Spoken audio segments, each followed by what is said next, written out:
नाही देखील ते वेळी भोग सुखाचे सोहळे विढाला विढाला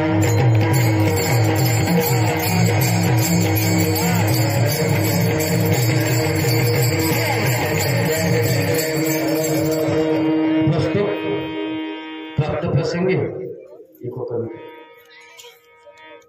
कीर्तनपे सेवेकरता निवडलेला अभंग वैराग्याचा परमवर्ती वारकरी संप्रदायाचा परमोच्च मानबिंदू श्री जगद्गुरु तुकोबाराय यांचा 4 चरणाचा अभंग असून भगवंताच्या सेवेमध्ये किंवा संतांच्या सेवेमध्ये गेल्याच्या नंतर काय काय मिळतं याचं वर्णन आणि विशेष म्हणजे कार्याचं चिंतन विढाला विढाला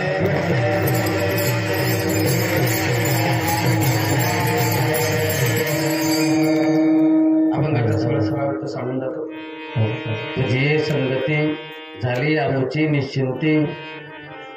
तुकोबाला एका गोपाळाचा आणि देवाचा संवाद या अभंगामध्ये व्यक्त करतात. गोपाळ आणि देव दोघांचं संभाषण चालू. देवाने गोपाळांना विचारलं, का रे तुम्ही घरदार सोडलं, उन्हातानात मंडपात बसले, एसी नाही, कूलर नाही, फॅन लागले नाही, घरी 10-10 लाखाचे बंगले, कोणाचे 5-5, 50-50 लाखाच्या डस्टर, फॉर्च्युनर, बेंच गाड्या आहे, मग सगळं सोडून तुम्ही इथं मंडपात बसले, काय कारण आहे? त्या गोपाळानं सांगितलं, सांगू देवा, अरे 27 लाखाच्या फॉर्च्युनर गाडीत बसून जो आनंद मिळाला नाही ना, तो या फाटक्या कपड्याखाली बसल्याच्या नंतर मिळाला. याचं कारण असं आहे, तुझी संगती झाली आमची निश्चिंती. तुझं भजन केलं ना, तुझं भजन केलं, तुझ्या मूर्त्या पाहिल्या, तुझ्यावर प्रेम करणारे साधू पाहिले की मनाला आपोआप शांतता वाटते आणि त्यांच्याजवळ बसलं की चांगलं वाटतं. काही लोकांच्या बाजूला बसलं की चांगलं वाटतं, काही लोकांच्या बाजूला बसलं की असं वाटतं याच्या डोक्याचा नाव का आपण आणून घ्या. फरक आहे, दोन लोकांचा फरक आहे. एकाचा फरक असा आहे, तो बोलला की असं वाटतं आता काय करून काय नाही, दुसरा बोलला की असं वाटतं आता काहीच करायची गरज राहिली नाही. एकाचं जीवन साधू देव आणि एकाचं जीवन सामान्य मनुष्य. सामान्य मनुष्य बोलून बोलून काय बोलन, तुम्हाला पोरं किती, जमीन किती, याच्यावरती काय बोलन सामान्य मनुष्य? काहीच नाही. सामान्य माणसं असे महाराज काही त्यांना काही घेणं नसतं, महाराज पळणार कसे घेणं नसतं, काही घेणं नसतं. काही लोकांचं भक्त दुखणं बघत झालं म्हणून बाबाला तोंड दाखवू नये, फार काही त्याच्यामध्ये विषय नसतो. कीर्तन केलं एका ठिकाणी, कालच कीर्तन झालं, एका आजी मला घरी दिलं, म्हणजे महाराज चाला बा घरी. म्हणलं आई जाऊ द्या ना आता. नाही म्हणे चालाच तुम्ही. गेलो बा. आता लहान पोरं आहे आमच्याकडे, ते लहान पोरं पाहिले ते म्हणे बाबा तुमच्या संस्थेला पाहून मला बी असं वाटतं की मा नातू तुमच्या सोबत जा. म्हणलं चांगली गोष्ट आहे. नातू किती? म्हणे 3 आहे. काय करतात म्हणलं? म्हणे एक आता 12वीला आहे, आता तो फर्स्ट क्लास न पास झाला, पुढे काही ना काही करा. म्हणलं दुसरा काय करतो? म्हणतो 10वीला आहे, त्याचंही चांगलं शिक्षण आहे. म्हणलं मग जो माझ्या संस्थेत टाकायचा तो काय करतो? काही नाही म्हणे, तुमच्यासारखंच बोलणं फिरतो. म्हणजे लोकांच्या दृष्टिकोनातून कीर्तन करणारे नाही बोलायला मला, पण जाता जाता सांगेल, हे जे चाललंय ना, हे ना पैशासाठी चाललंय, ना संपत्तीसाठी चाललंय, ना पदासाठी चाललंय. याच्यातलं मूळ हेतू काय असेल? एकाच्या काही वाडे उगवी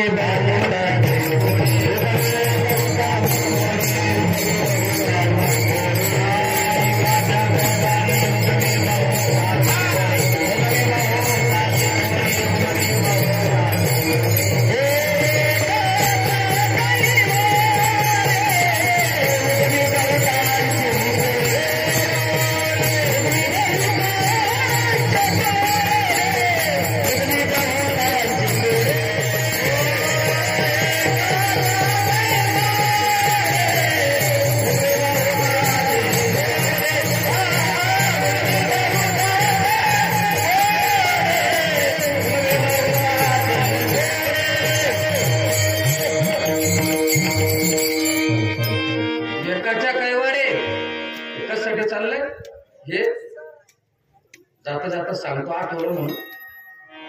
आणि मला बाबाने काल्याचं कीर्तन यासाठीच दिली, तू बाकी अभंगाला बोल नाही तर नको बोलू. जाता जाता सांगितले चाललंय कशासाठी. एकाच्या कैवाडी उडवी बहुतांचे पुढे साधना एकानं करावून पेढे लोकांनी खा. विशेष आहे. साधना एका माणसानं करायची आणि पेढे लोकांनी खायचे. याला तर साधू जीवन म्हणतो. तुकोबारांना वाळीत टाकलं लोकांनी. शिळ्या भाकरीचे तुकडे खाल्ले पण का कोणासाठी. वंशजासाठी. आहा सगळ्या जगासाठी. जाता जाता तसं सांगेल. बाबांना साधना केली असेल काय हो. एक भेताळ नाही बांधता आली महाराज आयुष्यात. भेताळ काय महाराज. एक जण ते आकाश पाताळ बांधणार होते. एक जण त्याच्याकडे भक्त आला. एक आई भक्त आला आणि जो बांधून देणार होता तो बसला. भक्त बसला पुढून. त्यानं ते एक दोरा घेतला त्याच्या हाताला धरलं. त्याच्या हाताला धरून म्हणायला लागला. त्या एकाच डोळ्यात असं इतका होता तो फुटबॉल 2-4 फुटाचा. आकाश बांधू, पाताळ बांधू, धरती बांधू, राक्षस बांधू. मधून बायको म्हणली नालीची भीत पडेल. मोरीची पडेल भीत बांध आधी आणि मग बांध आकाश पाताळ. काही नसतं दादा काही नसतं. पण सांगू इथं आल्याच्या नंतर पाहिलं रस्ता चांगला मी पाहिलं. इथं आल्याच्या नंतर 50 लाखाचे मंदिर पाहायला भेटतात. काय कारण. सत्य संकल्पाचा दाता नारायण पूर्ण करी सर्व मनोरथ. करी सर्व मनोरथ. पूर्ण करी सर्व मनोरथ.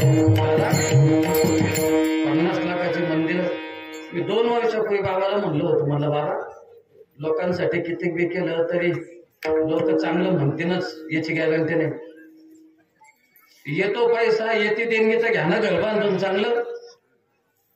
त्यावेळेस मला बाबांनी सांगितलं होतं. म्हटलं ऐका या समाजाकडून आलेला 1-1 रुपया त्यांनी रक्तानं कमवलेला आहे आणि त्यांचं रक्त जाळून कमवलेला पैसा त्यांनी इथं दान दिलेला आहे. आणि त्या दान दिलेल्या पैशामध्ये मी जर माझी सुख सोय केली तर माझं पतन व्हायला वेळ लागणार नाही. आणि म्हणून हे होतंय. माग मी कशाला तरी आलो होतो जेवायला बसलो महाराज. साधं कुडाचं घर आहे ते जेव्हा बाबा साधं कुडाचं घर जे विने पहारे करते ते सुद्धा स्लॅबच्या घरात आहे. पण ज्या महात्म्याने एवढं सगळं उभं केलं तो महात्मा आजही कुडात थांबतो. बरं कमी असं म्हणता येणार नाही. मी तर म्हणतो बाबाला आता मी झटकलं तर लाखभराच्या कमी कधीच पडणार नाही. आता मी बसल्या जागी एवढं असून सांगू जाता जाता सांगेन नीतीची लक्ष्मी कधी धोका देत नाही आणि अनितीची लक्ष्मी धोका दिल्याशिवाय राहत नाही. विडाला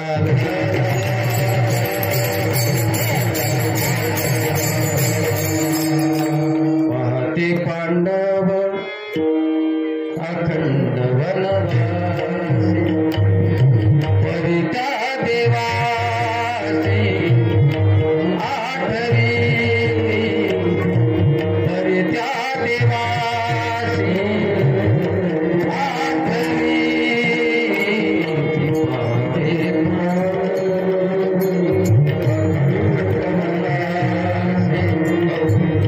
पांडव वनवासी होते पण वनवासी असताना सुद्धा 1000 लोक जीव घालायची पात्रता त्यांच्यात होते. का कारण अनितीच्या लक्ष्मीला कधी हात लावला नाही आणि जे आलं त्याच्यातून नीतीच कमावली.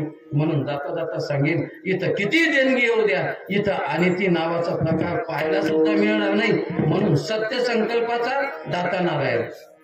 आता किती लागले बाबा 50 लागले असं याला सभा मंडपाला 50 लाखाचं बांधकाम आहे. 50 लाखाचं 5 लाखाचं घर बांधलं की 10 वर्ष जातात माणसाचं. किती 10 वर्ष जातात. ह्या बँकेचं कर्ज काढ त्या बँकेचं कर्ज काढ ह्या मित्राकडून घे त्या मित्राकडून घे आणि घर बांधकाम झालं भूमिपूजन केलं की त्याला झोपा मारुतीच्या मंदिरात जाणं पडतं.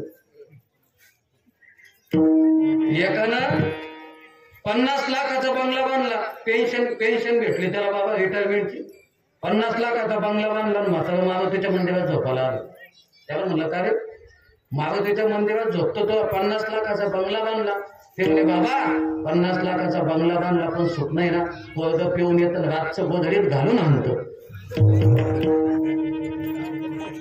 सांगू त्या म्हाताऱ्याला तिथं सुख नाही मिळालं, पण असे बहेकलेले लोक बाबांनी जागेला आणले. विडाला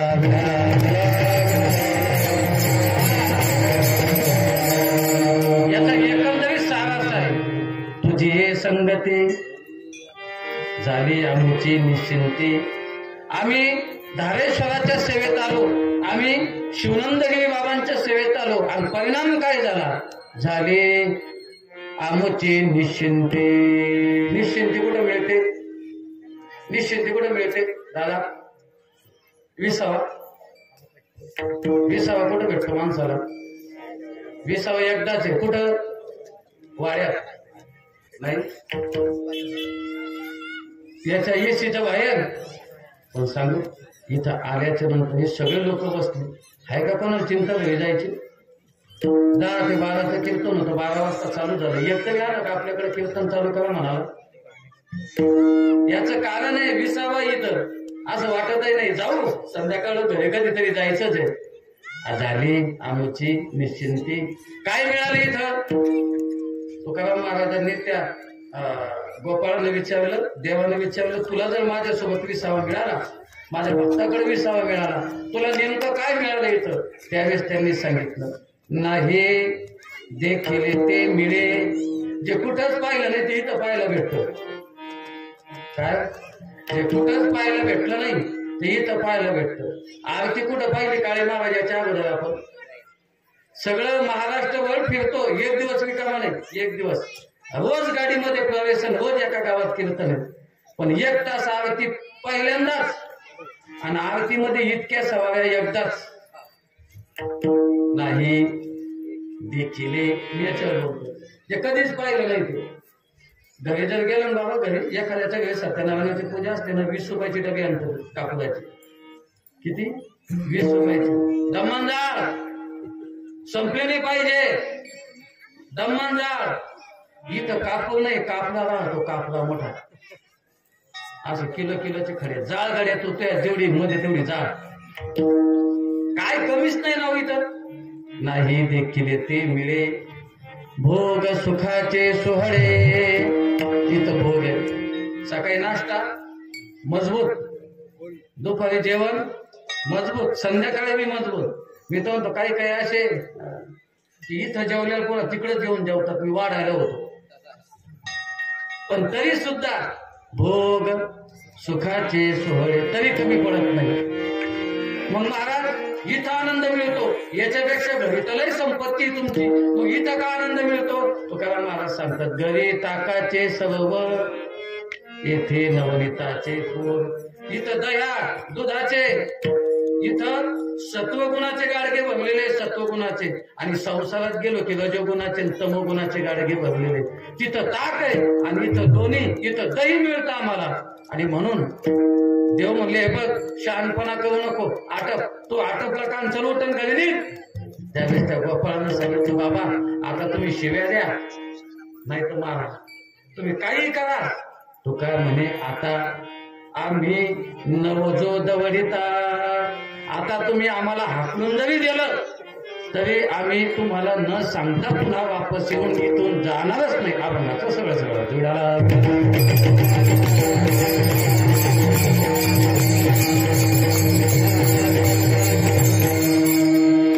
सालाबादप्रमाणे चालू असलेला अखंड हरिनाम सप्ताह यावर्षी आदर्श पुरुषाची कथा आपण ऐकली. श्री रामचंद्र प्रभूंचं जीवन ऐकलं, त्यासोबत विष्णू पंचयाग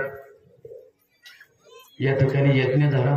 रामचंद्र प्रभूंची आपल्या सगळ्या कुटुंबासहित या ठिकाणी प्राण प्रतिष्ठा झाली, राज्याभिषेक झाला. आणि हे ज्या महात्म्याच्या हातून घडलं ते आदरणीय श्री शिवनंदगिरी बाबा असतील, बाबांना सहकार्य करणारे हे सगळे मंडळी, साखरे बाबा असतील, तेजराव बाबा असतील, लालाजी असतील, काय सगळे सगळे सगळे माणसं, आमचे वरपे बाबा, परभणेकर बाबा, काय एकापेक्षा एक इथं आले सगळे बाबाचे.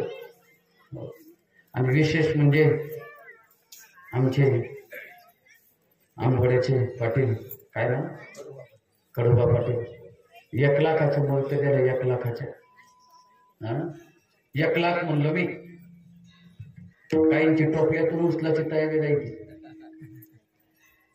जी दक्षिणा गोळा राहायचं ना त्याच्यातून उचलाची तयारी राहते काही काहीची. एकानं तर लग्न नेली आमच्या पोराची, आता न्याची गोष्ट आहे, पण ती सुद्धा नेली. मी सांगतो कशासाठी. एक माणूस असा आहे की ज्याने ₹1,00,000 दिले, कोणी 91,000 दिले. आम्ही झोपेत आकडे ऐकले त्या दिवशी. झोपेत सकाळी 7 वाजता 6:30 वाजता बाबांना आकडे सांगितले. मी उठून बसलो, म्हणलं बाबा हे बंद करा, मला झोपेत अटॅक यायचे. काय महाराज देणारे माणसं आहे. जाता जाता सांगेल, ज्या माणसाकडे भगवंत उभा आहे, लक्ष्मी आपोआप त्याच्या पाठीमध्ये येत असते. विठाला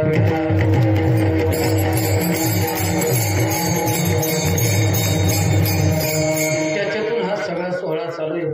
पहा ना, आज एवढी मंदिरं झाली, एवढा सभागृह झाला, मंडप झाला, काय काय काय महाराज. या रानामध्ये जिथं सोयाबीन सुद्धा चांगलं पिकणार नाही, जिथं सोयाबीन सुद्धा चांगलं पिकणार नाही, पण भक्तीचं पीक किती चांगलं आलं. एवढ्या लोकांचे हात धुतले गेले इथं. आणि असं सांगतात, एका पात्राचे जर हात धुण्याचं पुण्य आपल्या जीवनात लागलं, किती एका पात्राचं नाही आपल्याकडे द्यायला काही जास्त, पण आपण इथं बाबाच्या टोपल्यात 10 रुपये टाकले. त्या 10 रुपयाचं छटाक तांदूळ आले असतील, आणि छटाक तांदूळामध्ये जर एक साधू, एका साधूच्या मुखात छटाक ते तांदूळ जर गेले असतील, तर जाता जाता सांगतो, तुका म्हणे पितृ आशीर्वाद.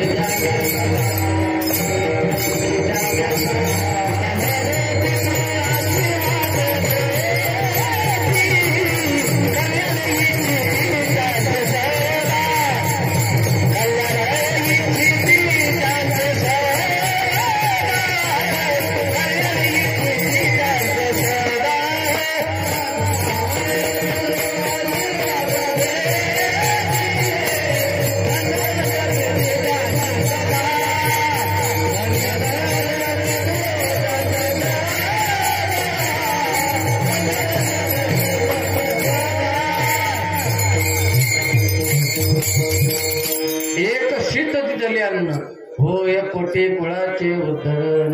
आणि तुका म्हणे पितृ आशीर्वाद देते. ज्यानं इथं उपाय जरी दिला असं ना, त्याचे पितृ त्याचे पितर तिथून आशीर्वाद देत असतील. गड्या, माझ्या कुळामध्ये माझ्या वंशामध्ये असा हरिभक्त जन्माला आला की माझ्या नावाने त्यानं 10 रुपये दिले.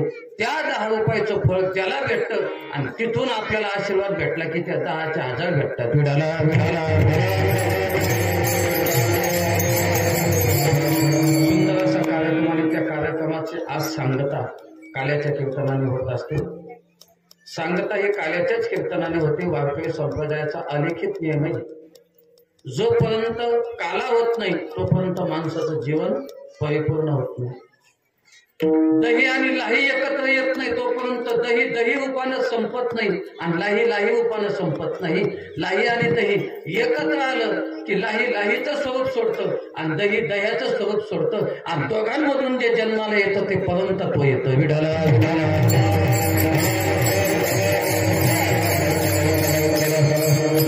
म्हणून आता अर्ध्या पाऊण तासामध्ये सेवा करायची. हे सगळ्यांच्या चरणी एकदा साष्टांग दंडवत घालतो. आपलं फार मोठं भाग्य आहे की आपल्याला या सोहळ्याचा एक भाग होण्याचा योग जीवनामध्ये प्राप्त झाला ना. भूतो ना भविष्यात हा सोहळा आहे. असा कुठलाच सप्ताह नाही की जिथं जत्रा भरते. जत्रा भरल्यावर सप्ताह होतात. काय जत्रा भरल्याच्या नंतर सप्ते होतात, पण सप्ते झाल्याच्या नंतर जत्रा भरणारं पहिलेच देवस्थान आहे. पहिले सप्ताह आणि मग काल्याच्या दिवशी जत्रा, पहिलेच देवस्थान आहे. आणि जाता जाता सांगतो, जिथं चमत्कार नाही तिथं नमस्कार नाही, आणि जिथं चमत्कार नाही तिथं साधना नाही, आणि जिथं साधना नाही तिथं भगवंत नाही. विडाला विडाला याचं उत्तर असेल, जिथं साधना आहे तिथं भगवंत आहे, जिथं भगवंत आहे तिथं भक्त आहे, जिथं भक्त आहे तिथं चमत्कार आहे, चमत्काराला नमस्कार आहे. म्हणूनच एवढा मोठा कार्यक्रम आहे. विडाला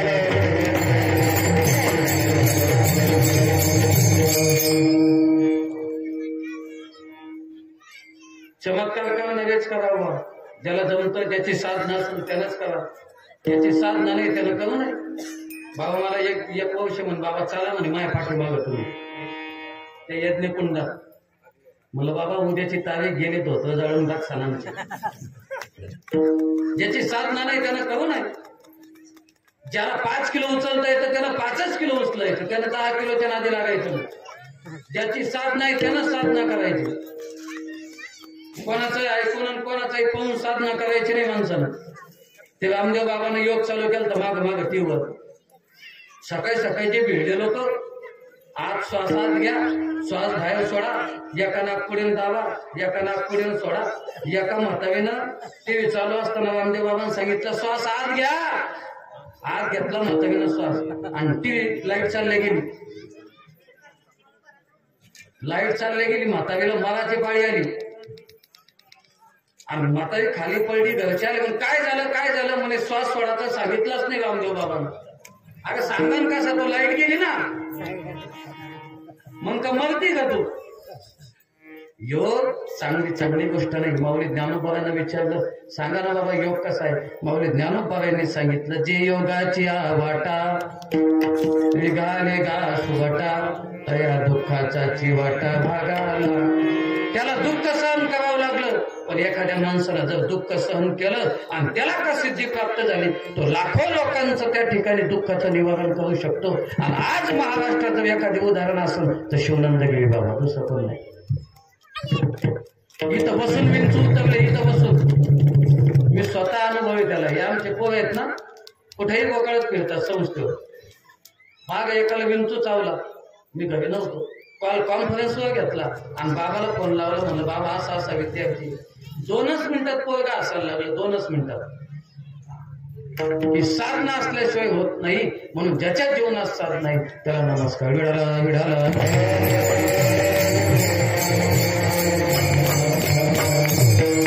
आणि अशा महात्म्याच्या सानिध्याचा, देवाच्या सानिध्याचा गेलं की काय होतं? अभंगाचं पहिलं चरण.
एकच मिळतं, तुझी संगती झाली आमची निश्चिंती.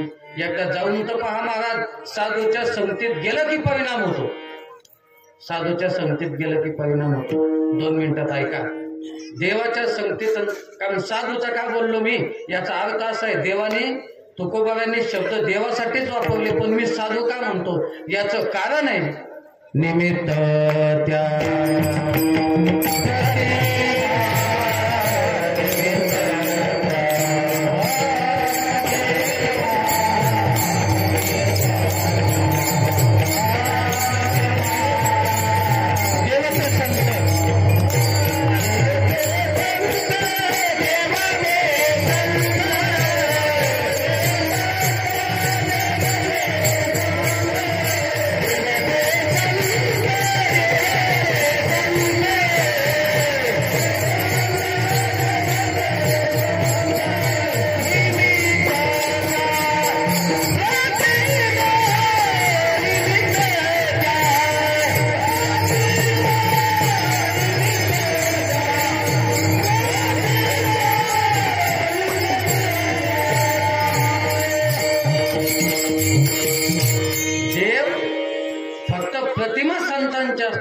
पण संतांच्या प्रतिमेमध्ये कोण असतो?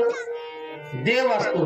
म्हणून संत बोलले की देवाला झुकावंच लागतं. एखाद्याचं काही लोक म्हणतात का, मी सकाळी ऐकलं की मुलगा, बाबांनी सांगितलं की मुलगा झाला पाहिजे, झाला त्याला मुलगा. काय कारण याचं? याचं शास्त्रशुद्ध कारण सांगतो मी तुम्हाला. भागवतामध्ये प्रथम स्कंदामध्ये महात्म्यामध्ये एक कथा आलेली. आत्मदेव नावाच्या ब्राह्मणाची काही नव्हतं, जीवनामध्ये मुलगा नव्हता, संपत्ती नव्हती, दारात जे झाड होतं त्या झाडाला सुद्धा कधी फळ लागलं नाही, जी गाय होती त्या गायीला सुद्धा कधी वाचलं झालं नाही. समाजामध्ये काही इतके पानसट लोक असतात हो. नाही चांगलं करता आलं तर करू नका गड्या, पण कमीत कमी कार्य तरी करू नका. लोक जाता जाता एक सांगेल मग, तुम्हाला नाही कोणा चांगलं करता चालत, पण इमानदारीने जर कोणाच्या कार्य केले असतील ना, देव इतका इतका परीक्षा पाहतो. ज्या दिवशी आपला शेवट होणार चांगला कधीच होणार नाही ज्यानं लोकांच्या कार्य केल्या त्याच्या, कोणाचाच झाला नाही. ज्यानं टेबला घालून घेतले त्याचं कधीच शेवट चांगला झाला नाही. ज्यानं टेबला घालून घेतले त्याचा शेवट कधीच चांगला नाही. ज्यानं सिग्नल चुकवून पैसे घेतले, सीसीटीव्हीच्या खाली उभारून पैसे घेतले, त्याचा शेवट कधी चांगलं होणार नाही. नाव नाही घेत बरं कोणाचं, मला गाडी काढ नाही करतो. मी इतकं कडक का बोलतो याचं कारण आहे, कीर्तनाचं व्यासपीठ इथं खरंच बोलावं, एखाद्याला वाईट वाटलं तर चालत, काय करत नाही पडत, पण इथं जर खोटं बोललं तर मला सुद्धा पाप आहे. विडाला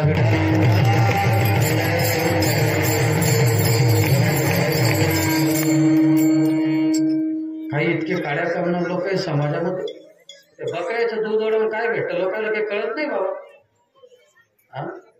लोकांचा संसार सुखानं चालला, काही फरक नाही पडत. उद्या लोकांचं चांगलं, पण लोकांना चांगलं झालेलंच पाहत नाही ना. आता मी असं मित्राचा दवाखाना होतो, त्या दवाखान्यात बसेल होतो. एक जण आलं म्हण, बाबा डॉक्टर साहेब पोट दुखवायला गोळ्या द्या. त्याने 2 गोळ्या द्या. दुसऱ्या दिवशी ते पुन्हा आलं म्हण, डॉक्टर साहेब फरक नाही पडला काही. त्याने पुन्हा 3 द्या. ते तिसऱ्या दिवशी पुन्हा आलं डॉक्टरकडे. त्याने डॉक्टर साहेब फरक नाही पडला. डॉक्टर हुशार होता. डॉक्टर म्हणे कधीपासून पोट दुखत होतो? ते म्हणे शेजाऱ्यानं ट्रॅक्टर घेतला तेव्हापासून. कोणची गोळी कोणता डॉक्टर घेतो त्याला?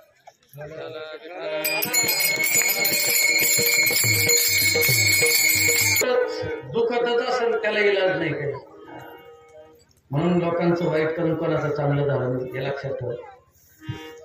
काही लोक इतके विचित्र आहे महाराज, इतके विचित्र. जाऊ द्या सोडून. संतांची संगती घडली की माणसाचा जीवनाचा काय पालट होतो. का तो बरं संतांची संगती, तुझी संगती म्हणतात.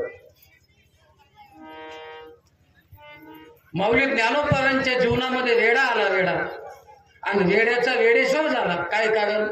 तुझी संगती झाली आमुची निश्चिंती. काय मिळतं महाराज अभंगाचं दुसरं चरण?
काय मिळालं साधूच्या संगतीमध्ये आपल्याला?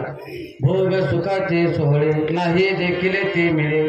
जे कधीच मिळालं नव्हतं पाहायला ते मिळालं. 2 मिनिटात सांगून जातो. काय मिळालं गोपाळांना?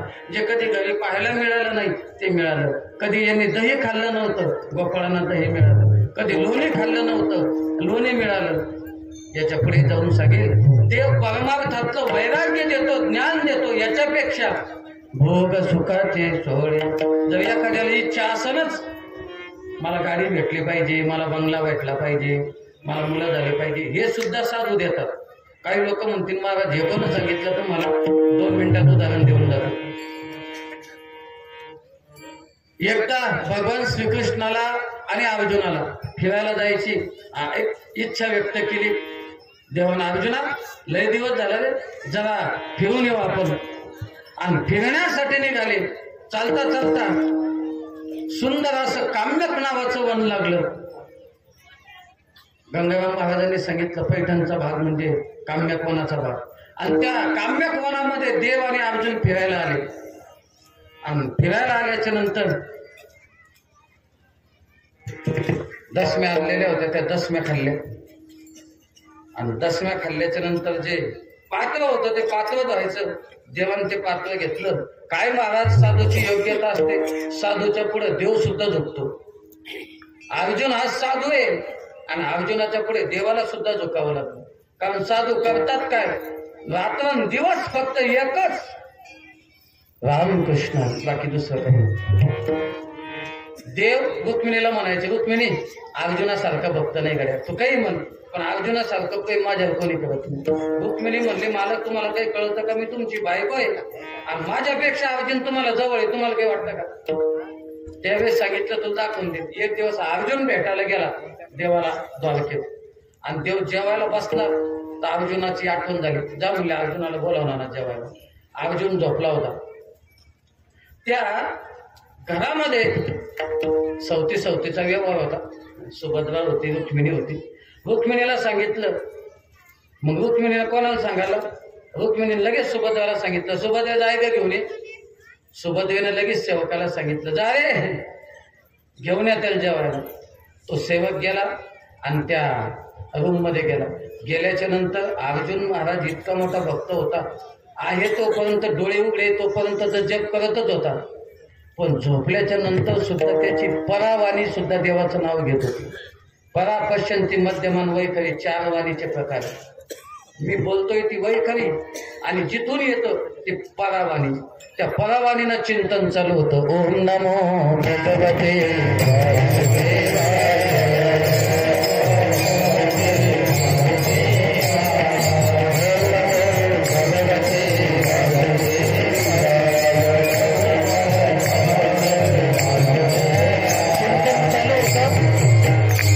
चिंतनामध्ये आज सेवक गेला तिथं.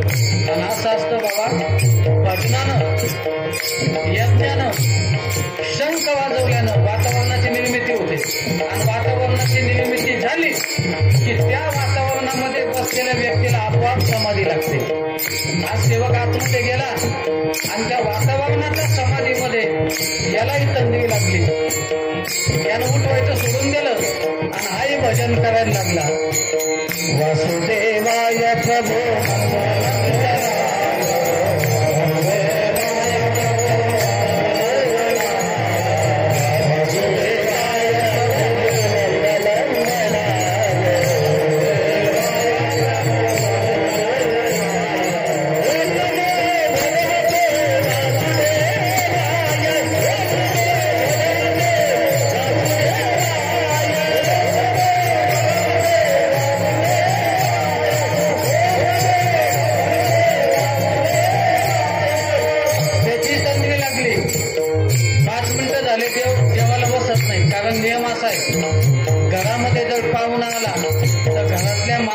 पाहुण्याला जवळ घेऊन बसल्याशिवाय जेवायचं नाही. पुन्हा रुक्मिणीला सांगितलं का ग अर्जुन आला नाही. मग रुक्मिणीनं सुभद्रेला सांगितलं, सुभद्रे अजून आला नाही अर्जुन. सुभद्रा निघाली. सुभद्रा गेली आणि त्यांचं भजन पाहिलं. त्या भजनामध्ये सुभद्रा सुद्धा विसरली की आपण कशाला आलो. अर्जुनाला उठवायला तर ही विसरली तिनं सुद्धा टाळ्या वाजवायला सुरुवात केली. आपण नका वाजवू, तुम्हाला नाही सांगत मी, तिनं सांगतो. तिनं तिथं टाळ्या वाजवायला सुरुवात केली. वासुदेवाय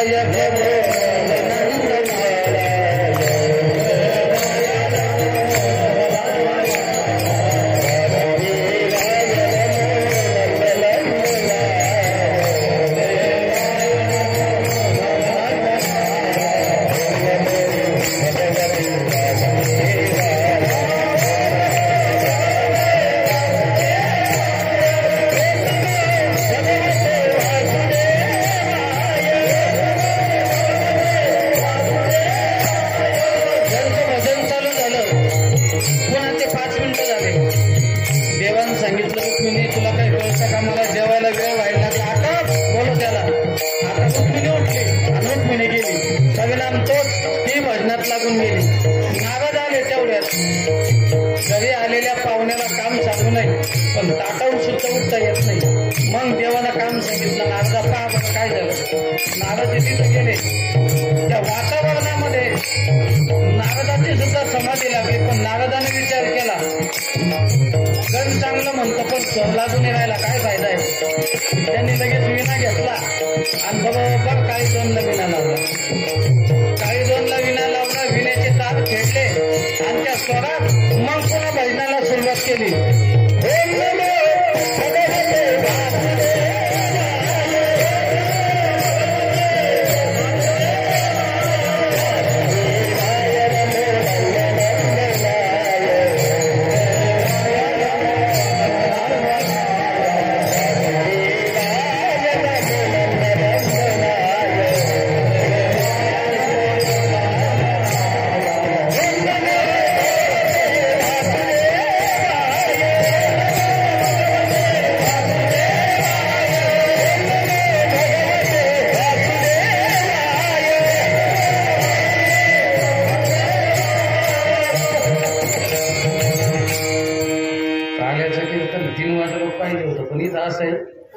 दौड़ा जाए रे समय का घोडा. इथं गड्या घोड्यासारखी पळू राहिली आणि त्याच्यावर आपल्याला बसून जाणार म्हणून आता आटपत घेतो. मग शेवटी कृष्ण उठले. कृष्ण तिथं जातात. स्वतःच्या नावात कृष्ण सुद्धा गातात. पण भजनाची तंद्री उतरते आणि मग देव रुक्मिणीला विचारतो, कशाला आलती भजनाला? भजनाला आलती तू? नाही, तू तर भंडारा जेवायला आलता फक्त. पण मग मी भजन झालंच का नाही तुझ्याकडून? याचं कारण असं आहे, अर्जुन झोपेत सुद्धा काय करतो? भजन करतो. मग भांडं धुवायचं पात्र आलं, मग अर्जुनाला नाही धुलेलं, देवाला घेतलं.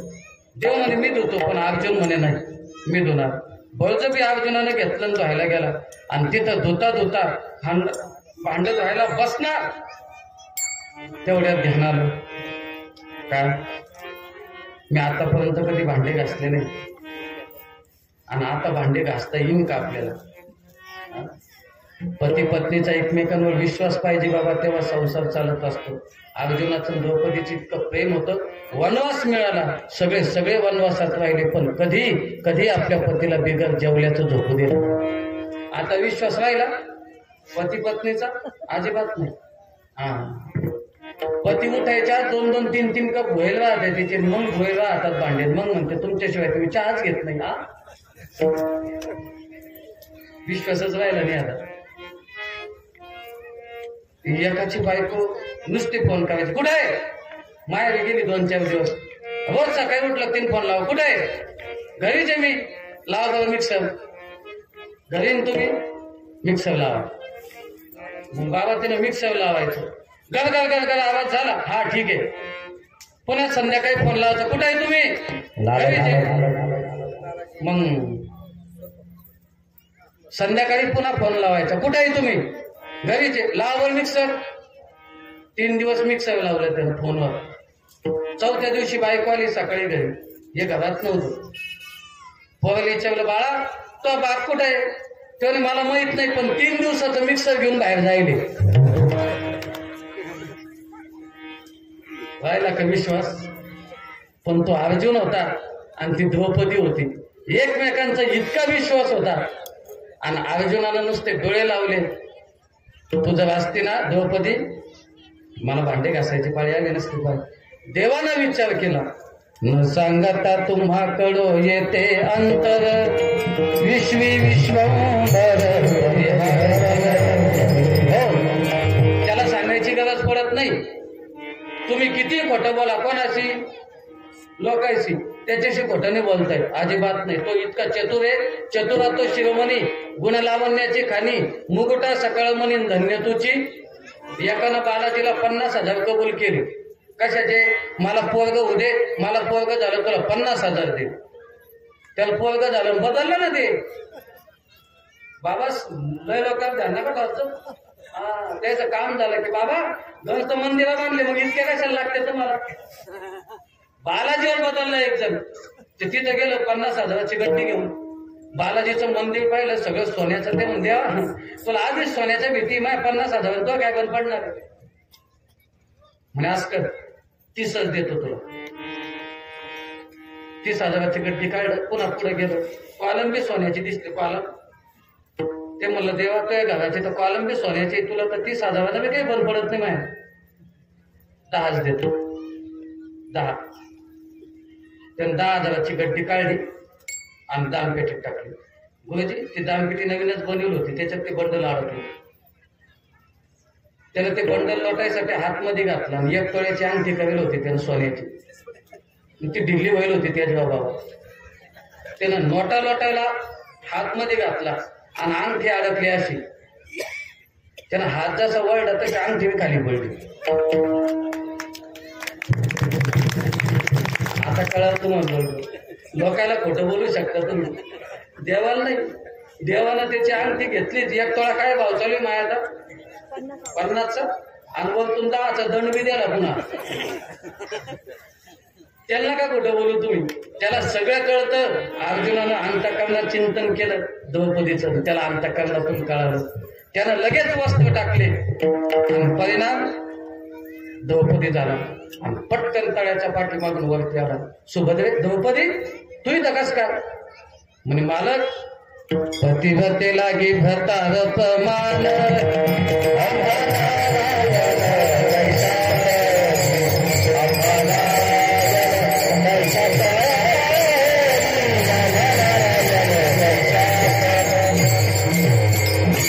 पतिव्रते लागी भरतार प्रमाण. पतीनं इच्छा केली की पत्नीनं लगेच ओळखावं, तिला पतिव्रता म्हणतात.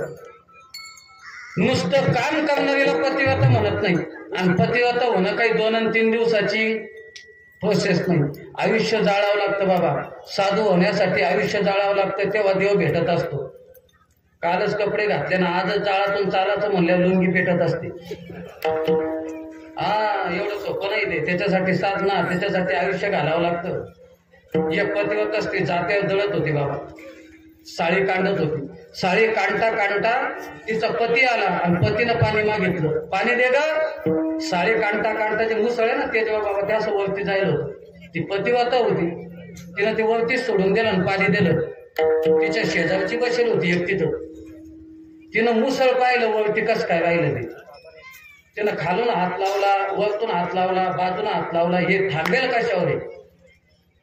आणि मग तिला पती चालला गेला आणि तिला विचारलं, बाई हे कस काय राहिलं? तिनं सांगितलं हे पातिव्रत्याचं तेज आहे. सूर्य म्हणलं, एका स्त्रीनं 3 दिवस सूर्य थांबवला आणि 4थ्या दिवशी उभं दिला. तिचं नाव शांडिल्य. तुला पतिव्रतेची ताकद माहित नाही अजून.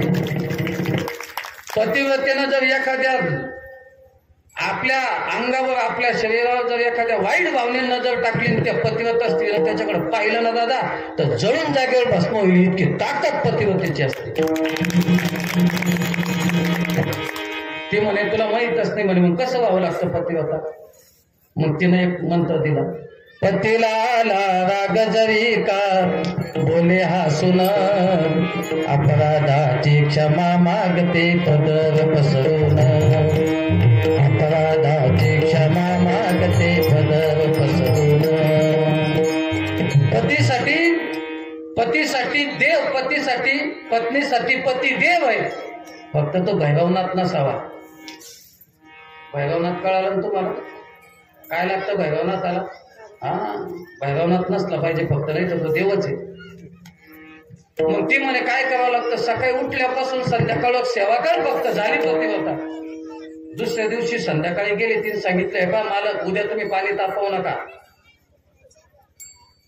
आता लोक कोण तापवत होत, त्यानं पहा. ते म्हणे उद्या तुम्ही पाणी तापवू नका, उद्या मी पाणी तापवणार आहे आणि मी आंघोळ घालणार तुम्हाला सकाळी. ते म्हण तुला कोण भेटलं त्याचं नाव सांग.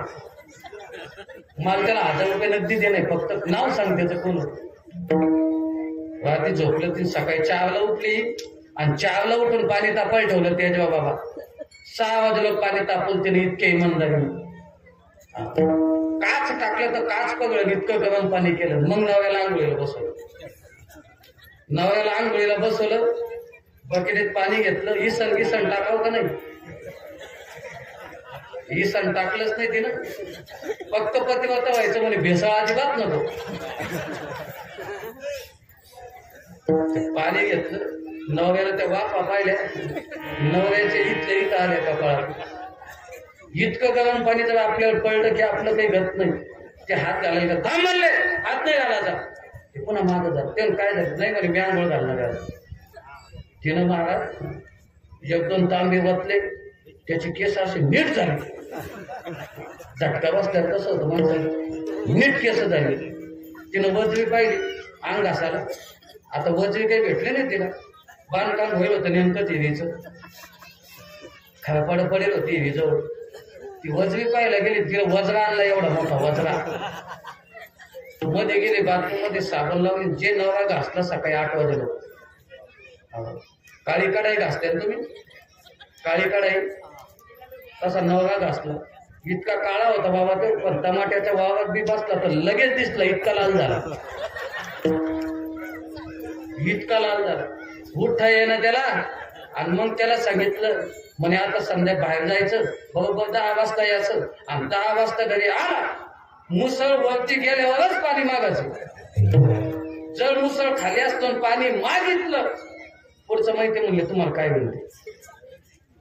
गेलं 10 वाजता वापस आलं, डचकतच आलं. ते पाणी मागायचं की मुसळ खाली जायचं, कोणाचं बसायचं. असा मोसम पाहिला, मुसळ वरती जाऊ दिलं. मग मागितलं पाणी दे ग, हिनं जोरात वरती फेकलं. काही गरज होती का, काही गरज नव्हती. तिला जोरात मुसळ वरती फेकली, उठायला लागली. पण तिला वाटलं आपण सकाळपासून पातिव्रत्याचं पालन केलं, मुसळ थांबलं का नाही वरती पाहिलं. तिनं वरती पाहिलं, मुसळाने इतकं जबरदस्त दर्शन दिलं तिला. मुसळ जसं आलं तसं नाकावर, नद घालायला सुद्धा जागा नाही राहिली. पतिव्रता होणं इतकं सोपं नाही, पण अर्जुनाची पत्नी पतिव्रता होती. आणि तिनं महाराज ते भांडे घासले, 2-4 शब्द गोड बोलली. आणि अर्जुनानं सांगितलं जाय होतो आता, देवान पाहिलं नाही इज्जत आहे ना आपली.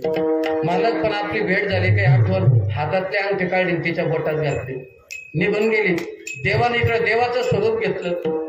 आणि ती तशीच अर्जुन पुन्हा आला, रथावर बसला, घरी जायचं. देवानं घोडे हाकायचे, पण रोज अशी धरायचा काळी, अंगठा लावायचा. आज अंगठाने लावला, आज असा बोट लावला, बोट लावला असा. आणि लगाम धरायचा आणि जोरात आडत हाय. अर्जुनाला अंगठा पाहायचा, अंगठी पाहिजे, ही तर मै दिसते.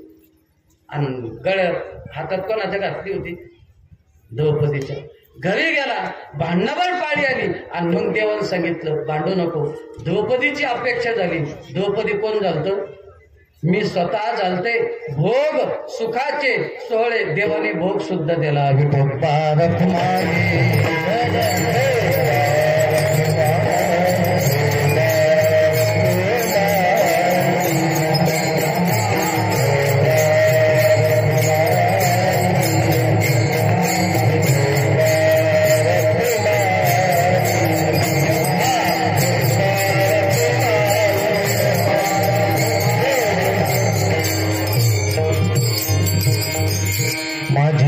तुझे वर्णे गुण नाम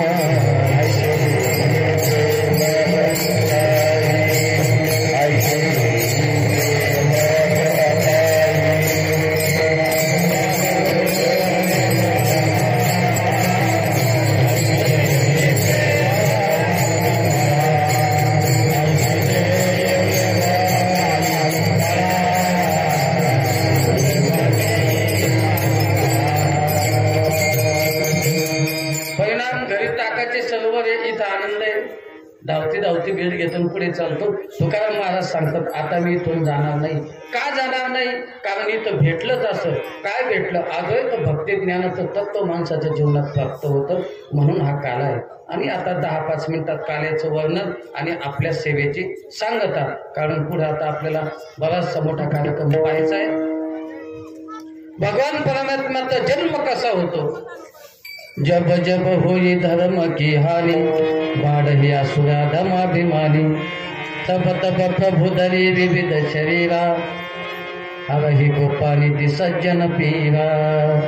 यदा यदा हि धर्मस्य ग्लानिर्भवति भारत, अभ्युत्थानम् अधर्मस्य तदात्मानं सृजाम्यहम्. देव अवतार घेतो. अवतार घेतल्याच्या नंतर तो एकच करतो, भक्त राखे पायापासी, दोजनाशी सौभावी. असाच एक अवतार, 8वा अवतार 8 वर्षाच्या काळात भगवान परमात्म्याने अष्टमीच्या तिथीला घेतला. त्याचं नाव भगवान कृष्ण. मथुरेत जन्माला आला आणि गोकुळात गेला दुष्टाचळका.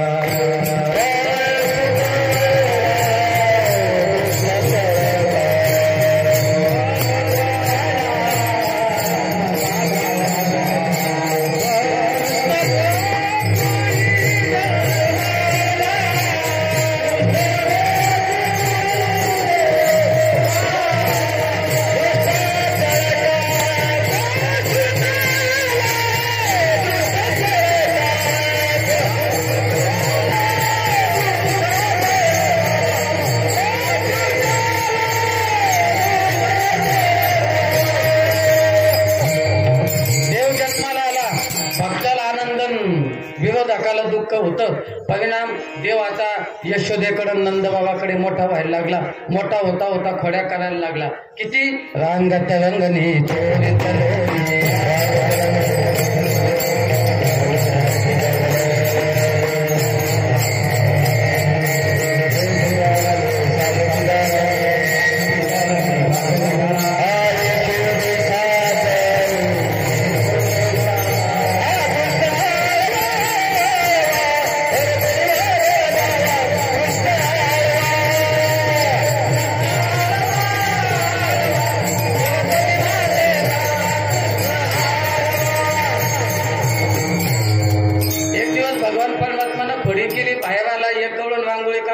तिला सांगितलं तुला काय रांगोळी येते?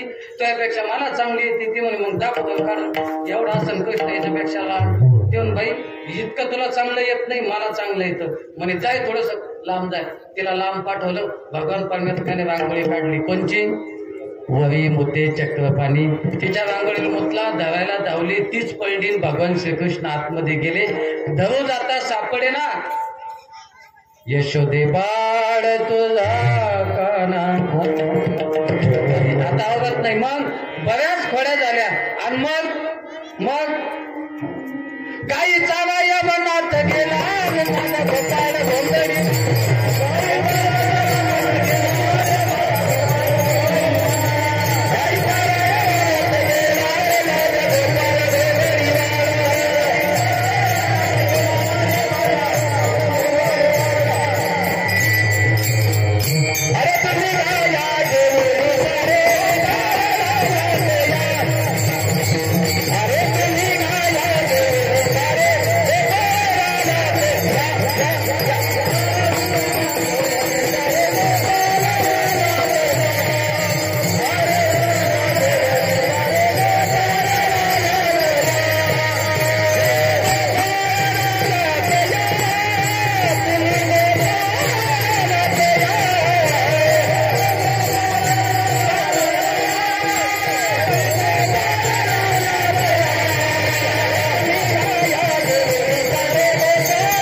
कैकईची भीड तुला भावी प्रयाण केले लंकेवरी कानोबा मामा तू गावी या राधिकेचा नबरा नबरा केला बबराग बाई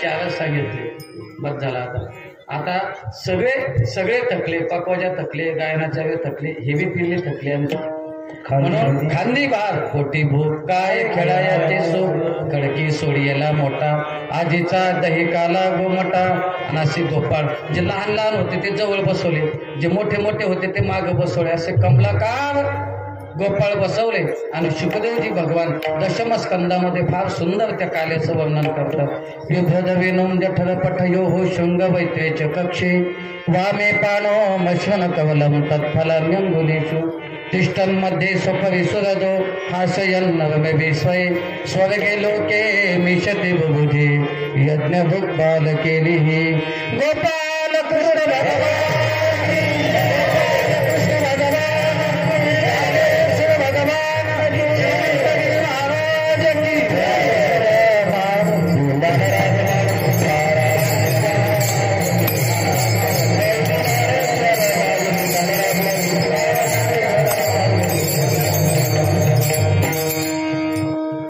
काल्याची ही कीर्तन सेवा या ठिकाणी थांबल्या जाते काल 2 मिनिटात पसरली भगवंताने काला वाटला जीव शिवाचा ऐक्याचा काला आपला या ठिकाणी झाला जात असताना सगळ्यांच्या माध्यमातून आभार या ठिकाणी मानतो संपूर्ण सप्ताह आपला चांगल्या रीतीनं पार पडला ज्येष्ठ मंडळी संन्यासी मंडळी सगळ्यांच्या चरणी कोटी कोटी धन्यवाद ज्यांनी अन्नदान दिलं ज्यांनी चटाई उचलल्या ज्यांनी कॅमेरा लावला सिस्टम लावली सगळे माणसं ताठे मामा 7 दिवसामध्ये काही चुकलं असेल लेकरू म्हणा कमी जास्त होतच राहतं तुमचीही माफी मागतो सगळे मंडळी बाबा या मुलांकडून आमच्या मंडळीकडून काही चुकलं असेल तुम्ही संताच्या जागी काही चुकलं असेल माझ्या बुद्धीचे दोष समजा आणि 1 मे ते 30 मे केरळला फार मोठं शिबिर आहे त्या शिबिरामध्ये 3री पासून ते 12वी पर्यंत मुलं घेतल्या जातील 1 मे ते 30 मे संस्थेतही मुलांचे ऍडमिशन पुढच्या वर्षी होतील नाही होतील ज्यांचे नंबर लागले त्यांचे ज्यांना टाकायचे असतील त्वरित संपर्क साधावा आमचे साखरे महाराज असतील आमचे बाबा असतील यांच्याकडे तेजगाव बाबा आहे या मंडळीकडे कधीही संपर्क केला तरी आमचा संपर्क होईल एवढंच या ठिकाणी बोलतो जाता जाता सांगतो जितनी मेहरबानिया आपने की उतनी तो मेरी औकात नहीं ये तो कृपा है श्री संत ज्ञानेश्वर महाराज जोग महाराज राऊत महाराज धारेश्वर बाबा आणि शिवानंदगिरी बाबा वरना मुझ में ऐसी कोई बात नहीं।